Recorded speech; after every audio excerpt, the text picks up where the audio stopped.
Chapter 6, Part C, Post-Event, Screening Individuals for Vaccination During a Smallpox Emergency, Special Populations and Summary, with Dr. Brett Peterson. During a smallpox emergency, ACAM 2000 is recommended for individuals in special populations such as pregnant and breastfeeding women, children and the elderly, individuals with known heart disease or cardiac risk factors, and healthcare workers regardless of their exposure status to smallpox unless there is a relative contraindication or if the individual is also severely immunocompromised. If a relative contraindication exists for an individual within these special populations, then the individual should be classified based on the relative contraindication rather than based on the special population. In summary, during a smallpox emergency, there are no absolute contraindications to receiving smallpox vaccination. Persons who have been exposed to the smallpox virus are at highest risk for smallpox infection.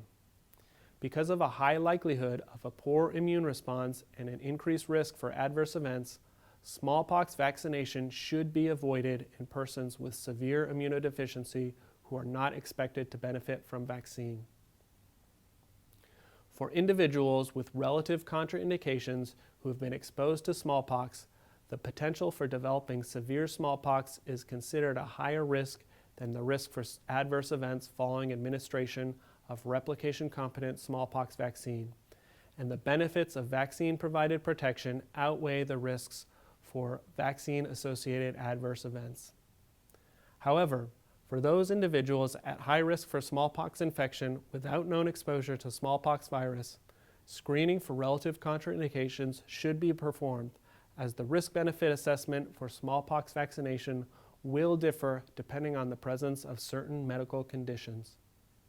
For individuals who are severely immunocompromised or cannot be vaccinated for other reasons such as refusal, resource constraints, or other medical conditions not otherwise specified, clear information should be provided about the prodromal and disease-specific manifestations of smallpox, how to self-assess for these symptoms, and when and where to seek care if these symptoms occur.